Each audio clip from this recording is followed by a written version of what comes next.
Hello guys, welcome back. आज 29 of January का जो न्यूज़पेपर है उसकी जो न्यूज़ की और एडिटोरियल की जो एनालिसिस है उसकी डिस्कशन है उसको स्टार्ट करते हैं। पहली जो इंपॉर्टेंट न्यूज़ है आज पढ़ने वाली, आप देखोगे कि पहली न्यूज़ आई हुई है कि जो सुप्रीम कोर्ट है उन्होंने बोला है। देखिए इशू क्या था, इशू की तरफ बढ़ते हैं कि 12 एमएलए थे महाराष्ट्र लेजिस्लेटिव असेंबली के, जैसे आप देख पा रहे होंगे कि have gone to the Supreme Court against their year long suspension from the assembly. अब हो क्या रहा है, एक एग्जांपल लेते हैं। सपोज कर लो अभी सेशन चल रहा है, ठीक है। इस सेशन में इन 12 एमएलए ने क्या किया होगा कि वहां पे बहुत ही ज़्यादा कोई हऊ हुल्ला कर दिया, ठीक है, कि यार चीज़ों को ऐसे कर दे कि थोड़ा खराब कर दिया। तो जो स्पीकर हैं, जो वहां पे प्रिजाइडिंग ऑफिसर, उन्होंने क्या किया, इनको सस्पेंड कर दिया। सस्पेंड अभी उन्होंने क्या किया, इस सेशन के लिए नहीं किया, उन्होंने पूरे के पूरे क्या कर दिया, पूरे साल के लिए उनको सस्पेंड कर दी, ठीक है। अभी सुप्रीम कोर्ट देखिए, अभी आपको इशू समझ में आया पहली चीज। नंबर 2, ठीक है, नंबर 2 में देखते हैं। नंबर 2 यहाँ पे सुप्रीम कोर्ट ने बोला, कहते कि यार ये वाली जो चीज आपने की है ना पूरे साल वाली, ये क्या हो जाएगी, इरेशनल हो जाएगा। ये जो चीज है फिर ये इंपैक्ट कर सकती है किसको, डेमोक्रेटिक सेटअप को। वो कहते कि यार इसमें क्या होना चाहिए कि अगर आपने इस चीज़ को, ठीक है कि यार इस सेशन के लिए उनको कर रहे हो तो वो ठीक है, लेकिन पूरे साल के लिए तो ये बहुत ही ज़्यादा क्या हो जाएगा, अनकॉन्स्टिट्यूशनल हो जाएगा and transversing beyond the power of the assembly. अब इन्होंने क्या किया, तो court said it was illegal to suspend a sitting legislator beyond the ongoing session. वही बात कि इस सेशन के लिए अगर आप करना चाह रहे हो तो ठीक है, लेकिन अगर आप ऑनगोइंग पूरा का पूरा साल के लिए कर दिया तो वो क्या हो जाएगा, इरेशनल प्लस अनकॉन्स्टिट्यूशनल, ठीक है जी। तो ये चीज वाली बात थी, मतलब ये तो आपको एक इश्यू समझ में आएगा और सुप्रीम कोर्ट ने ये चीज को मना किया है और बोला है कि ये बहुत ही ज्यादा गलत चीज है। अब इशू के बारे में आगे देखते हैं। सस्पेंड क्यों किया गया, सस्पेंड इस वजह से किया गया कि misbehaviour in the assembly pertaining to the disclosure of data regarding to the OBCs. जो अदर बैकवर्ड क्लासेस रहती हैं, ठीक है जी, कास्ट रहती हैं, तो उसके बारे में जो मिसबिहेवियर की गई थी उनके डेटा को डिस्क्लोज करने के बारे में, तो ये तो रीजन हो गया। फिर उसके बाद में सुप्रीम कोर्ट ने क्या बोला, पहली चीज तो जो वॉयलेशन हो रही है किस चीज की, बेसिक स्ट्रक्चर ऑफ कॉन्स्टिट्यूशन की, नंबर 1। अभी आपने कमेंट सेक्शन में ये बताना है बेसिक स्ट्रक्चर ऑफ कॉन्स्टिट्यूशन सबसे पहली बार सुप्रीम कोर्ट ने किस जो केस है उसमें बताया, उस केस में का नाम बताइएगा आप, नंबर 1। नंबर 2 क्या है, आर्टिकल 190 क्लोज 4, एक्सट्रीमली इंपॉर्टेंट। ये सीधा सीधा भी कई बार प्रीलिम्स में पूछ सकते हैं, चाहे वो यूपीएससी है चाहे वो हम स्टेट सर्विसेज की बात करें, ठीक है जी। तो यहां पे आप देखिएगा, उन्होंने बोला कि 190 क्लोज 4 में अगर कोई एमएलए या फिर कोई भी एमपी, अगर हम बात करते हैं यहां पे, तो वो बोलते हैं कि लेजिस्लेचर ऑफ अ स्टेट अगर 60 डेज के लिए गायब रहते हैं, 60 डेज -4 होता है यहाँ पे, ठीक है जी। तो अगर इतने टाइम के लिए वो गायब रहते हैं, मतलब नहीं आ रहे हाउस में, और उन्होंने कोई भी किसी से परमिशन ली, किसी से नहीं पूछा, मीटिंग को अटेंड नहीं कर रहे, तो जो उनकी सीट है वो उस हाउस में वेकेंट मान ली जाती है। क्लियर बात। तो नंबर 1 मैंने ये इशू डिस्कस किया। नंबर 2 सुप्रीम कोर्ट ने क्या बोला। नंबर 3 सस्पेंड क्यों हुए थे, सुप्रीम कोर्ट ने क्या बोला, ये वाली चीजों के बारे में, ठीक है जी। उसके बाद में जो सुप्रीम कोर्ट है उन्होंने बोला जो 1 ईयर सस्पेंशन है वो क्या हो जाएगी, अनकॉन्स्टिट्यूशनल। यहां पे वो उन्होंने बोला कि एमएलए को अपॉर्चुनिटी भी नहीं दी गई कि वो अपना केस है जो वो प्रेजेंट करे वहां पे। तो जो सस्पेंशन है वो वायलेट कर रहा है फंडामेंटल राइट को, जिसका नाम है इक्वलिटी बिफोर द लॉ, और वो किसके अंडर आता है, आर्टिकल 14 ऑफ द कॉन्स्टिट्यूशन। तो ये तो क्या थी पहली न्यूज। नंबर 2 की हम बात करते हैं। State must decide on SC/ST quota in promotions. ये चीज किसने बोली है, कोर्ट ने। यहां पे देखिएगा, यहां पे सबसे पहली चीज तो उन्होंने बोला कि जो इनएडिक्वेसी है रिप्रेजेंटेशन, हम बोलते हैं ना कि SC/ST को अगर हम कोटा दे रहे हैं किसी को तो इनएडिक्वेटली वो रिप्रेजेंटेशन है अगर वहां पे, तभी कोटा प्रोवाइड किया जाता है किसी भी कास्ट को, ठीक है जी। तो जो इनएडुकेट रिप्रेजेंटेशन है, सुप्रीम कोर्ट जी ने बोला वहां पे कि भी इस चीज को चुनने का जो हक है वो स्टेट के ऊपर है। यहां पे भी यही बोला उन्होंने, अपना जो स्टांस है वो वहीं पे रहे जो Jarnail Singh versus M Nagaraj case में बोला था कि जो क्वेश्चन ऑफ एडिक्वेट रिप्रेजेंटेशन है SC/ST कम्युनिटीज की ought to be left to the respective state to be determined, ठीक है। तो जो डिटर्मिनेशन है कि एडिक्वेट रिप्रेजेंटेशन किसी SC/ST की, किसी कास्ट की है या नहीं, वो किस पे डिपेंड है, वो स्टेट पे डिपेंड है, ठीक है जी। अब इसके बारे में, इस चीज के इशू के बारे में जो मेजर मूव्स और वर्डिक्ट्स आई हैं उसके बारे में बात करते हैं। 5 हैं, 5 की 5 याद रखनी है। नंबर 1, 1992 का जो 9 जज बेंच था, सुप्रीम कोर्ट ने बोला आर्टिकल 16 क्लोज 4 के अंडर, 16 में किस चीज की हम बात करते हैं, सरकारी नौकरी की, गवर्नमेंट जॉब की, does not grant reservation in promotion, promotion में रिजर्वेशन नहीं होनी चाहिए और ये अपॉइंटमेंट में अकेली होनी चाहिए, इन्होंने ये बोल दिया।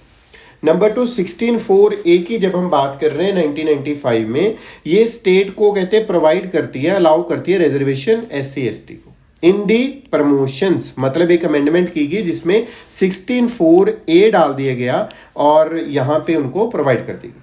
नंबर 3, यहां पे वर्डिक्ट क्या आता है कि 2006 में सुप्रीम कोर्ट ने इसकी कॉन्स्टिट्यूशन वैलिडिटी को माना कि ठीक है भाई, तो अब इसको दे देते हैं, ठीक है। लेकिन 2019 में भी एक एक्ट पास किया जाता है, कर्नाटका रिजर्वेशन एक्ट, जिसमें रिजर्वेशन दी जाती है प्रमोशन, तो इसको भी वैलिडेट की कर देता है सुप्रीम कोर्ट। लेकिन इन 2020 ये बोला गया कि ये कोई फंडामेंटल राइट नहीं है कि आप क्लेम करो रिजर्वेशन इन दी प्रमोशन।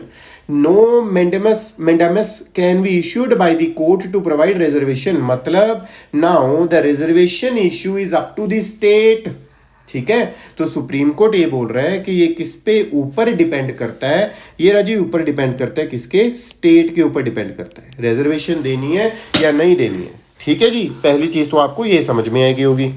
अब एक और जो चीज समझने वाली है हम उसको देखते हैं। कहते जो रिजर्वेशन है वो क्यों दी जाती है SC को या ST को।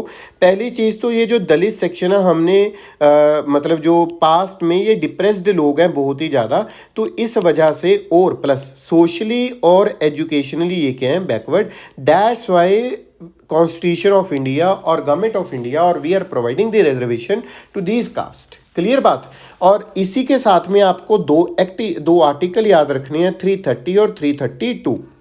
330 में रिजर्वेशन प्रोवाइड की जाती है SCs को किस में, और ये लोकसभा में, ठीक है। SC/ST को कहाँ पे प्रोवाइड करी जा रही है, लोकसभा में।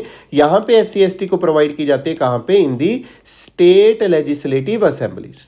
और एक बात जो स्टार मार्क करके आपने याद रखनी है कि भाई there is no reservation at all, कोई भी रिजर्वेशन नहीं है कहाँ पे, इन दी राज्यसभा। क्लियर हुआ बात। तो ये चीज को आपने याद रखना है। फिर आपने याद रखना है आर्टिकल 15, आर्टिकल 16 में कोई भी डिस्क्रिमिनेशन नहीं करनी on the basis of race, gender, sex, place of birth, ठीक है, रिलीजन। तो लेकिन एक्सेप्शन डाल दिया गया कि स्टेट कोई भी, मतलब स्टेट को एम्पावर कर दिया गया कि जितने भी प्राइवेट इंस्टीट्यूशंस हैं उसमें पब्लिक इंस्टीट्यूशंस है उसमें रिजर्वेशन प्रोवाइड की जा सकती है, ठीक है। तो एक एक्सेप्शन डाल दी। उसी तरह से बाद में ये प्राइवेट की तरफ भी भेज दी गई कि प्राइवेट एजुकेशनल इंस्टीट्यूशंस में भी रिजर्वेशन प्रोवाइड की जा सकती है 15 में। 16 में जॉब के लिए रिजर्वेशन प्रोवाइड कर दी गई, ठीक है ना जी। तो ये जो आर्टिकल्स हैं आप लोगों ने याद रखने। क्लियर बात। नंबर 2 की ये जो न्यूज़ है आप याद रखोगे तो अभी ये अप टू द स्टेट वाला जो चीज़ है इन्होंने बोल रखा है। Number 3 extremely important.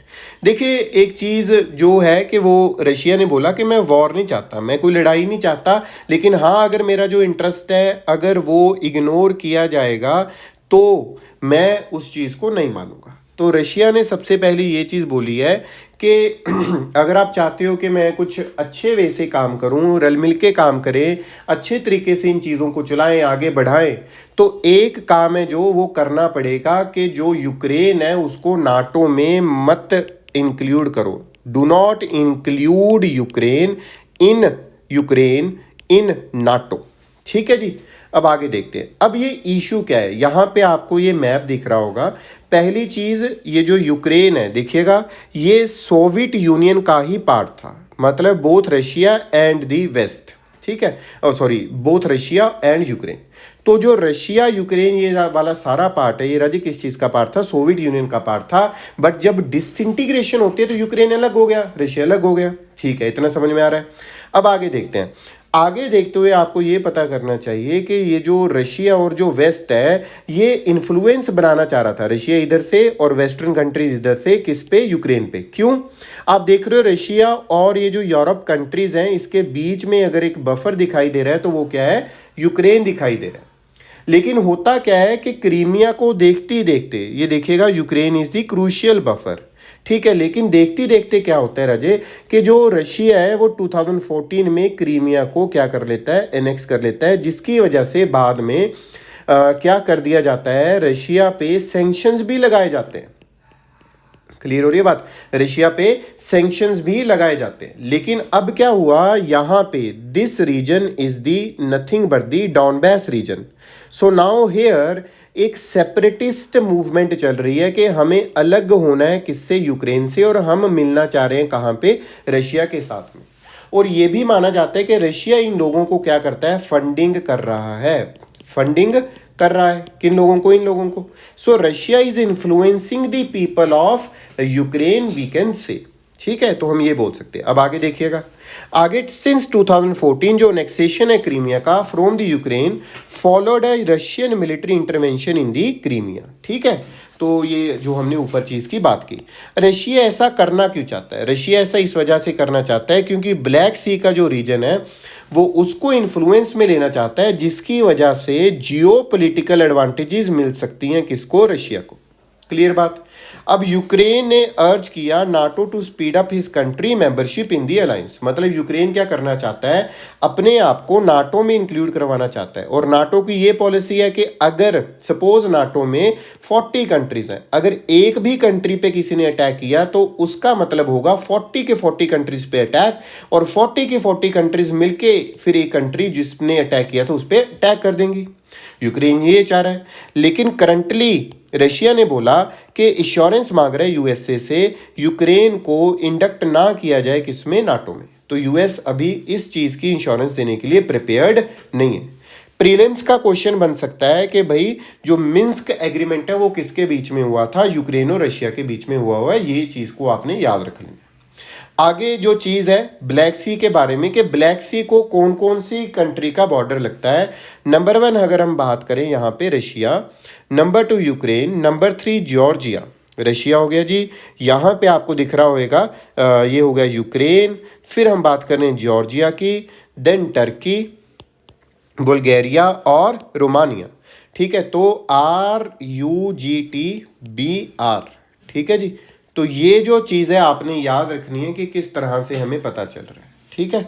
इसका अगर हम बनाना चाहें कुछ कोड तो बट GRR और R², ठीक है, बट GR²।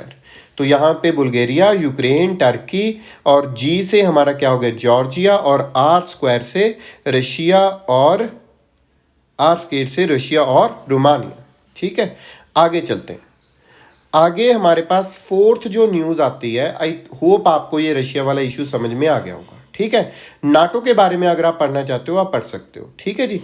नंबर 4 क्या है कि जो टाइगर की एन्यूमरेशन है वो बिगिन हुई है कहाँ पे, BRT रिजर्व। BRT रिजर्व क्या है, यहाँ पे देखिएगा, यहाँ पे आपको ये मैप में BRT रिजर्व देखने को मिल रहा है, एक्सट्रीमली इंपॉर्टेंट लोकेशन।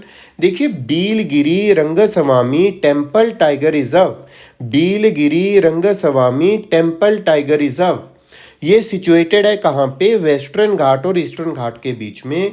इसको डिक्लेयर किया गया protected reserve under the wild life protection act of 1972।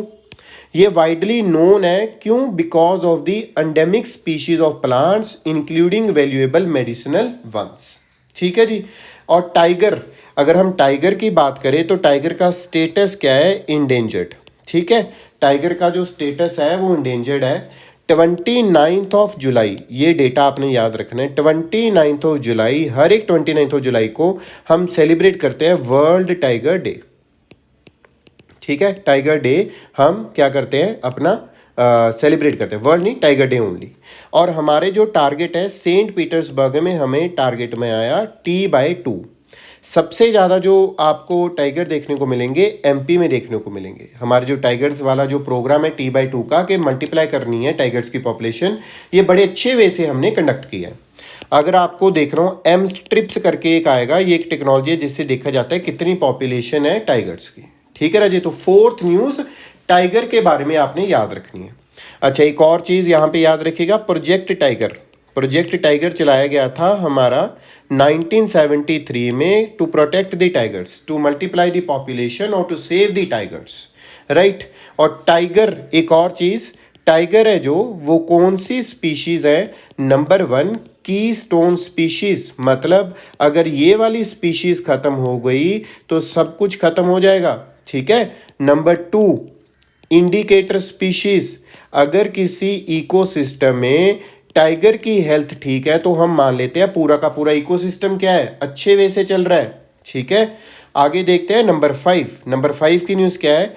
India का जो largest electric vehicle charging station है वो कहाँ पे सेटअप हुआ? गुरुग्राम में। अब देखिएगा यहाँ पे, this is very important initiative for us, for the humanity, ठीक है, फॉर पीपल, फॉर इंडिया। देखिएगा इंडिया का जो largest electric vehicle charging station है उसमें 100 चार्जिंग पॉइंट्स हमने लगाए हैं। किस चीज़ के लिए? 4 व्हीलर्स के लिए, ठीक है। और ये कहाँ पे बनाया गया है? गुरुग्राम में। एक्सट्रीमली इंपॉर्टेंट, डायरेक्ट क्वेश्चन भी पूछा जा सकता है। और यहाँ पे पहले कहाँ पे था लार्जेस्ट वाला? नवी मुंबई में। ये भी आप याद रखोगे। 2 पॉइंट यहाँ पे इस न्यूज़ में याद रखने हैं।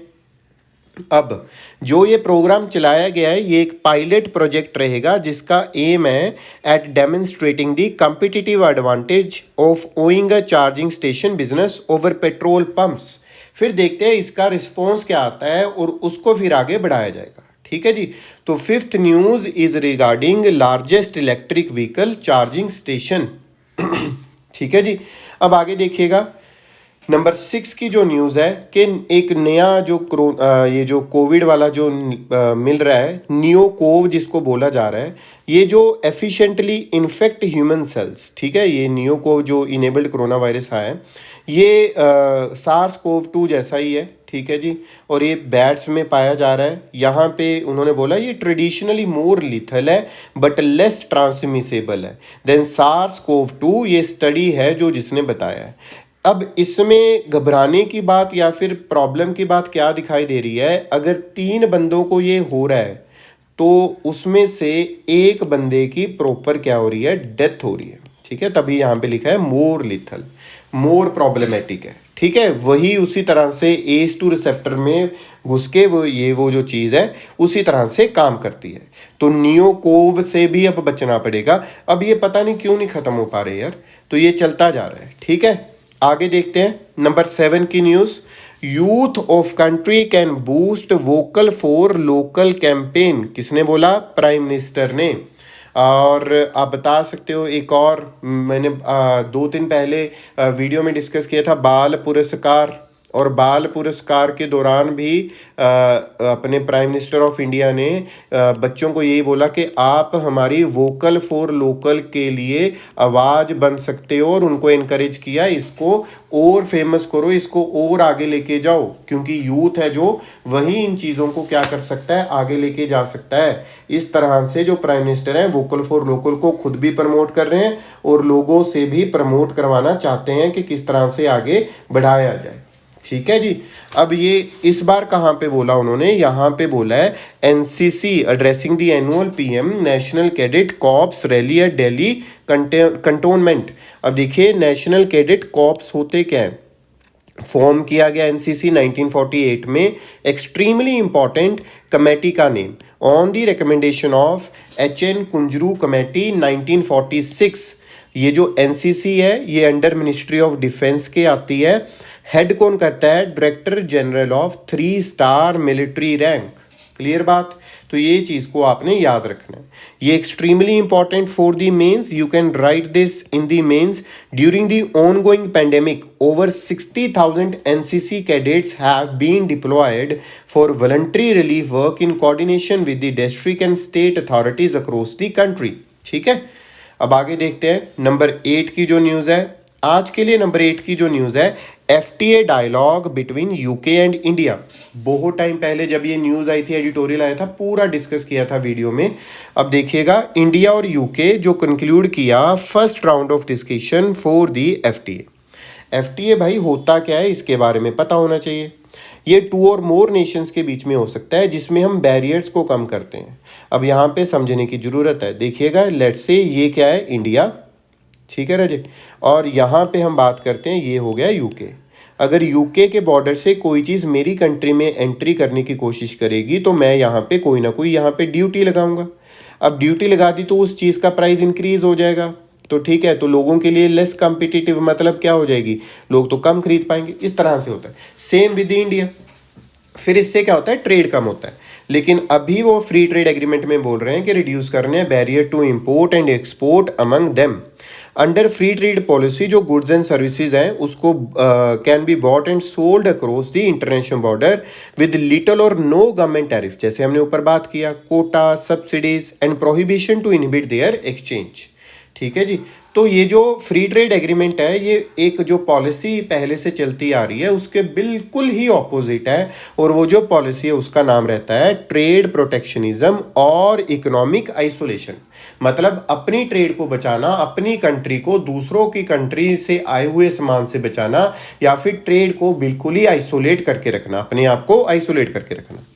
ये जो एफटीएज है इसको कैटेगराइज किया जाता है जैसे कि प्रीफरेंशियल ट्रेड एग्रीमेंट, जैसे कि सेका कॉम्प्रिहेंसिव इकोनॉमिक कोऑपरेशन एग्रीमेंट, जैसे कि CEPA comprehensive economic partnership agreement. ठीक है जी। तो 8th नंबर की न्यूज़ थी एफटीए के बारे में, आपको इसके बारे में पता होना चाहिए और इसको याद रखना।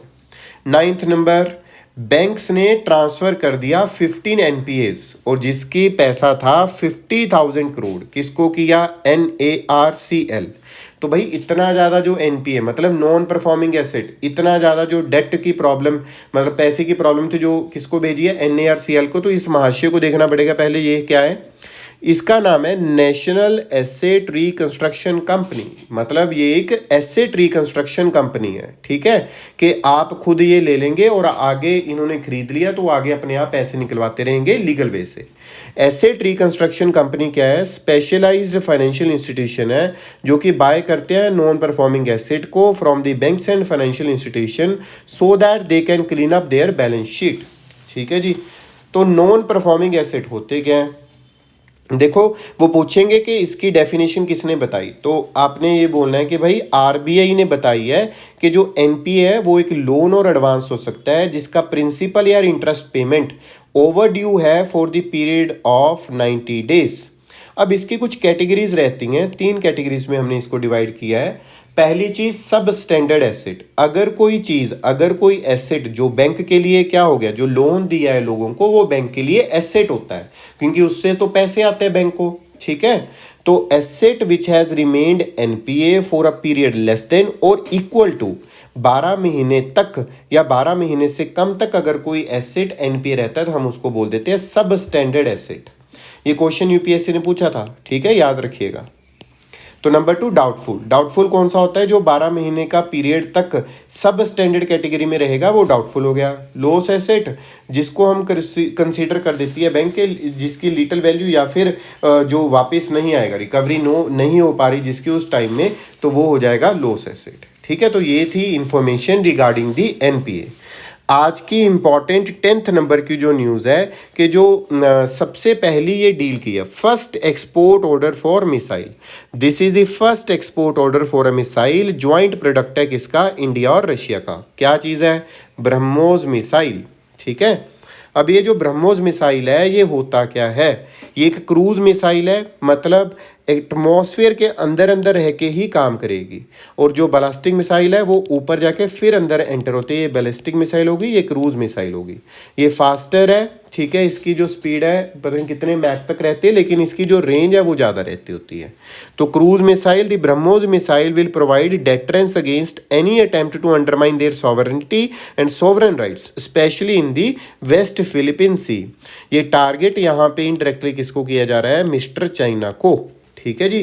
तो यहाँ पे आपने इस चीज़ को याद रखना है कि ब्रह्मोस मिसाइल इंडिया रशिया का है, हम इसको एक्सपोर्ट कर रहे हैं सबसे पहले फिलीपींस को। क्लियर? क्रूज मिसाइल है। आगे चलते हैं नंबर 11। आज का जो इंपॉर्टेंट एडिटोरियल है बहुत इंपॉर्टेंट, देखिए। सबसे पहले इंट्रोडक्शन की बात करेंगे। नंबर 1 पॉइंट है इंट्रोडक्शन। यहाँ पे लिखा जो यूनियन गवर्नमेंट है authorised the state bank of India. State bank of India को बोल दिया गया है कि आप इलेक्ट्रोल जो बॉन्ड्स हैं, मतलब इलेक्ट्रोल बॉन्ड्स को अगर फ्लोट करेंगे तो उनके पास क्या आएगा, पैसा आएगा, ठीक है, गवर्नमेंट्स के पास, मतलब सर पॉलिटिकल पार्टीज के पास। तो उन्होंने बोला इस तरह का जो पार्सल है, जो नोटिफिकेशन है, उसको निकालो। अब इसकी जो टाइमिंग है वो कहते पता ही थी, क्यों, असेंबली इलेक्शन आ रही हैं। अब इसका रिजल्ट ये होगा कि स्टेट में जहाँ पे इलेक्शन हो रही है वहाँ के लोगों को नहीं पता कि किस बंदे ने किस पार्टी को क्या किया है, फंडिंग की है, ठीक है। अब ये इशू क्या है, देखिए ये बॉडी की अगर मैं बात करूं आंसर की, यहाँ पे इंफॉर्मेशन ही दी जाती है कि पॉलिटिकल फंडिंग कहाँ से आ रही है। और ये जो जानने की जो चीज़ है, ये one feature of a democracy. But ever since it's introduction, जब से इसकी इंट्रोडक्शन हुई है इसमें चेंजेस किए जा रहे हैं और ये डिस्ट्रॉय कर रही है all together any notion of transparency in the political funding. किसी का कुछ पता नहीं चल रहा कौन सी बंदा किस पॉलिटिकल पार्टी को फंडिंग कर रहा है। यहाँ पे नंबर 2 पॉइंट यहाँ पे ये लिख रखा है कि हाँ, सुप्रीम कोर्ट ऑफ इंडिया ने भी जो सिचुएशन है, जो हेयरिंग्स है, उसको इतना बहुत ज़्यादा यहाँ पे ध्यान नहीं दिया और इंटरिम स्टे लगा दी गई है इस चीज़ के ऊपर। नंबर 2 है जो such provisional order the court asserted that the bonds were not in fact anonymous. Number 3, according to the court since both the purchase and encashment of bonds are made through banking, ठीक है जी, banking के सारे होती है, supreme court ने बोला है, मतलब कोर्ट ने बोला है, और जो रजिस्ट्रार ऑफ कंपनीज है उनके पास रिपोर्ट रहेगी। अब ये उस तर्क में, मतलब सुप्रीम कोर्ट ने बोला कि आप बोल रहे हो बिल्कुल ट्रांसपेरेंसी नहीं है, सुप्रीम कोर्ट बोल रहा है सारा कुछ तो बैंकिंग के नीचे हो रहा है, तो जो भी उनकी रिपोर्ट आएगी वो आप, मतलब जो एनुअल रिटर्न्स हैं वो जो लोग जिनको पढ़नी है वो पढ़ सकते हैं। अब यहाँ पे देखिएगा, यहाँ पे उन्होंने बोला कि ठीक है भैया एनुअल रिपोर्ट्स आप बोल रहे हो कि कॉरपोरेशंस भर सकती हैं, बट यहाँ पे क्या है कि ऑर्डर इग्नोर करता है कि no attendant obligation of political parties के वो डिटेल्स प्रोवाइड करें डोनेशन कहाँ से आ रहा है, कहाँ से नहीं आ रहा। और कंपनीज को भी, कोई भी companies are not bound to provide any kind of information, ठीक है, फॉर द डोनेशन।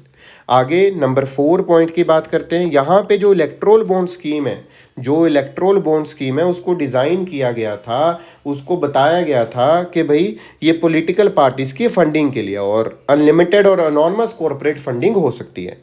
अब आगे देखिएगा, इसमें बोलते कि वोटर्स मतलब इसके बारे में जब पूछा गया गवर्नमेंट को या सरकारों को या पॉलिटिकल पार्टीज को, पॉलिटिकल पार्टीज ने जवाब दिया, कहते जी वोटर्स का कोई फंडामेंटल राइट नहीं है ये जानना कि कौन फंड कर रहा है।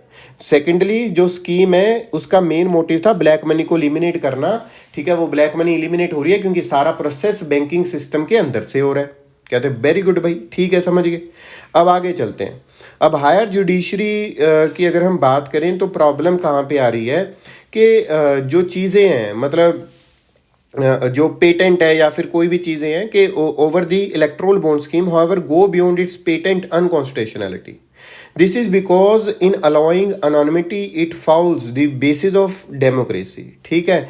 अब एक और चीज़ यहाँ पे हमने याद रखनी है, क्या चीज़ याद रखनी है कि यहाँ पे अमेंडमेंट्स कर दी गई, ये वाला पॉइंट रह गया हमारा, यहाँ पे अमेंडमेंट कर दिया गया। पहले ये प्रोविज़न था कि जो भी कोई कंपनी है जिसको 3 साल में, ये पहला पॉइंट बता रहा हूँ यहाँ पे कि ये वाला पॉइंट क्या कहता है कि कोई भी कंपनी है वो 3 साल के प्रॉफिट में से मैक्सिमम 7.5% ही पॉलिटिकल पार्टी को फंड कर सकती है। क्लियर बात। नंबर 2 यहाँ पे ये भी बोला गया जो भी कंपनी आपको फंड कर रही होगी वो कंपनी कम से कम 3 साल पुरानी होनी चाहिए, और ये दोनों की दोनों प्रोविजन क्या कर देगी, बाद में डिलीट कर देगी, अमेंड कर देगी। यहाँ पे अगर हम बात करें कि किस तरह से ये जो चीज़ों को बोल रहे हैं कि ये जो चीज़ है today we are in the danger, ठीक है, मतलब हमें कुछ नहीं पता कहाँ से फंडिंग आ रही है कहाँ से नहीं आ रही, सिर्फ सरकार ने ये बोला है कि ये ब्लैक मनी को एलिमिनेट करेगा। तो ये लास्ट लाइन बड़ी इंपॉर्टेंट, ये पूरा क्वेश्चन भी बन सकता है इस पर, can there be a great threat to our democracy, इस तरह से, ठीक है। तो इस चीज़ के बारे में हमें पता होना चाहिए। यहाँ पे एक और जो चीज़ हमें देखने को मिल रही है कि जो इलेक्ट्रोल बॉन्ड है, मतलब मैं आपको लास्ट चीज़ बता रहा हूँ यहाँ पे आज की, कि जो इलेक्ट्रोल बॉन्ड है, इलेक्टोरल बॉन्ड एक फाइनेंशियल इंस्ट्रूमेंट है, पहली चीज़ आपने याद रखनी है, और जो कि जिसमें डोनेशन हो सकती है, और डोनेशन कौन करेगा, लोग डोनेशन कर सकते हैं, इंडिविजुअल डोनेशन कर सकते हैं, किसको, पॉलिटिकल पार्टीज को, ठीक है, नंबर 1 पॉइंट। नंबर 2 जो इसके मल्टीपल्स रहते हैं 1000, 10,000, 1 लाख, 10 लाख, ठीक है जी, और 1 crore. Without any maximum limit. याद रखना है, इस मल्टीपल्स में लोग हैं जो वो फंडिंग कर सकते हैं। स्टेट बैंक ऑफ इंडिया को ऑथराइजेशन है, ठीक है जी, और सिर्फ रजिस्टर्ड जो पॉलिटिकल पार्टी है वही इस चीज़ को रिसीव कर पाएगी। नंबर 4, ये अवेलेबल है फॉर दी एनी पर्सन, ठीक है, who is citizen of India, ठीक है जी, जो सिटीज़न ऑफ इंडिया है वही बंदा इसमें कर सकता है। और इनकॉर्पोरेटर और इस्टेब्लिश्ड इन इंडिया जो बंदे हैं वो यहाँ पे इसमें फंडिंग कर सकेंगे। ये कुछ मंथ के लिए खोली जाती है चीज़। जनवरी हो गया, फेब मार्च को छोड़ देंगे, फिर अप्रैल, फिर मई जून को छोड़ देंगे, फिर जुलाई, फिर अगस्त सितंबर को छोड़ देंगे, फिर अक्टूबर। 4 मंथ्स के लिए खोला जाएगा, फिर नवंबर को छोड़ देंगे, दिसंबर को, फिर जनवरी, ठीक है ना, इस तरह से चलेगा। तो 4 मंथ्स के लिए पूरे साल में ओपन किया जाता है, और for only and only 10 days of a month, ठीक है। तो SBI citizen of India 4 month 10 days, ये मल्टीपल्स हो गए उसके, financial institution, donation, political parties. अब ये जो मतलब चीज़ है कि डोनर का जो नाम है, जिसने बंदे ने बॉन्ड खरीदा है, इसका डोनर का जो नेम है is not mentioned, donors name not mentioned on the bond, ठीक है। ना तो फिर पॉलिटिकल पार्टी को पता चल रहा है, ना कुछ और हो रहा है। अगर बैंक वाली इंफॉर्मेशन दे रहे हैं वो गलत बात है, वो अलग बात हो गई, ठीक है। तो इस तरह से ये जो बॉन्ड्स है, इलेक्टोरल बॉन्ड्स है, इसमें कुछ खराबी भी हैं, लेकिन हाँ, अगर इसको हमने चैनलाइज किया है कि बैंकिंग सिस्टम के अंदर लेकर आए हैं, तो ये वाली जो चीज़ है ब्लैक मनी को तो दूर करने में हेल्प कर रही है, ठीक। सो आज के न्यूज़पेपर के लिए इतना ही। आगे आने वाले कंटेंट के लिए आप हमारा जो चैनल है उसको सब्सक्राइब कर सकते हैं, वीडियो को शेयर कर सकते हैं, लाइक कर सकते हैं। Thank you so much. We will be meeting tomorrow. Sunday है तो कुछ नया या कुछ अलग करने की कोशिश करेंगे।